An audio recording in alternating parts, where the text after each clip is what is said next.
about 4:30 this morning, a targeted operation was conducted in the brink.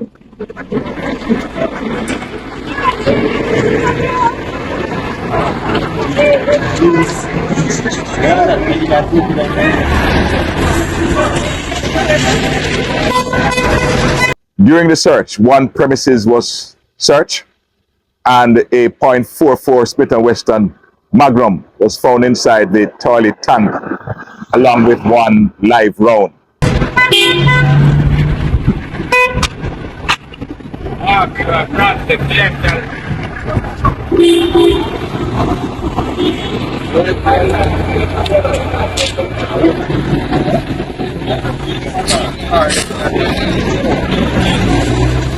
During the operation, we found material of that suggests that there's some amount of scamming, and so our detectives will continue this investigation to determine the level of involvement of these persons.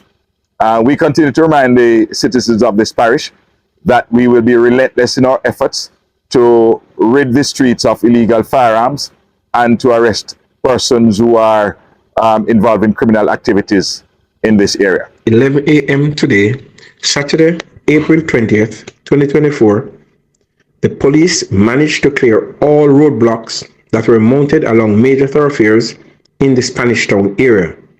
The police were ably assisted by members from the Jamaica Defense Force, the Jamaica Fire Brigade, as well as operatives from the National Solid Waste Management Authority.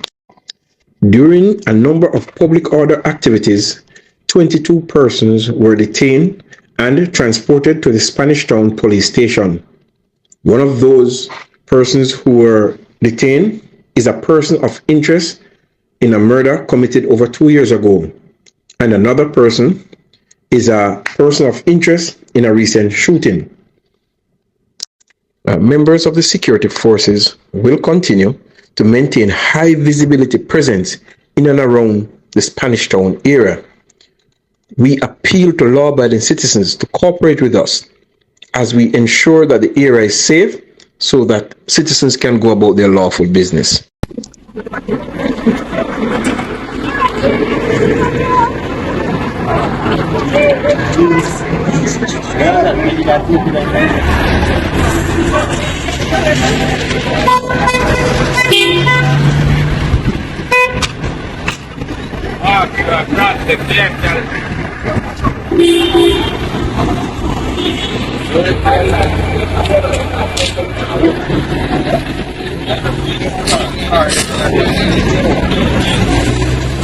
Government of Jamaica takes note of the decision of the Constitutional Court in the case of Philip Paulwell and the Attorney General of Jamaica that the Act extending the retirement age of the DPP from age 60 to 65 is constitutional.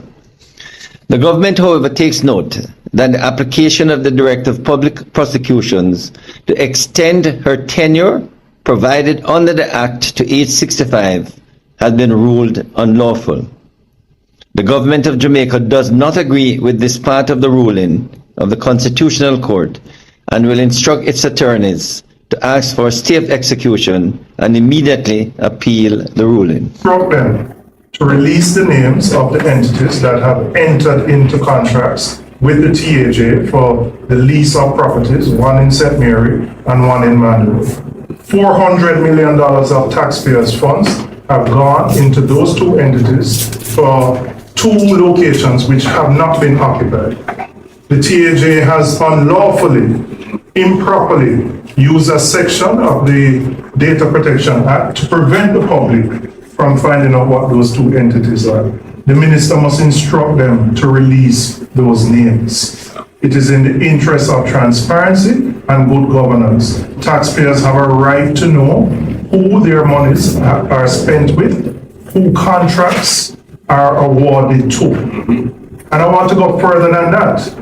As we move to look at procurement and reduce the issues in procurement, the government should voluntarily publish, as the former contractor general did, all contracts over a certain amount on a website so that the public has a right to see how their money is being spent. And have you ever asked yourself, why is it the Prime Minister, who is approximately 52 years old, who has made a Prime Minister's salary and MP salary and ministerial salary over his entire working life, because he's always been involved in politics at the representational level. I mean, he went straight from high school into electoral politics. He went to work for Mr. Siaga for a year or two in a charity that he ran, and then Mr. Siaga's office as assistant.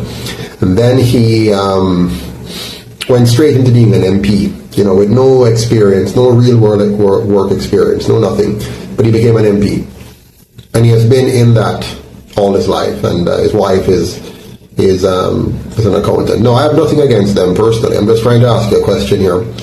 How is it that he was able to make such huge amount of money from a political salary?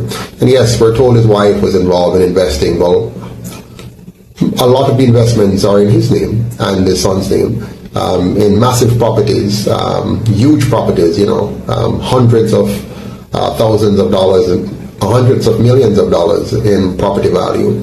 Why did he choose to incorporate a company overseas? He lives here in Jamaica. He has not gone and lived anywhere else.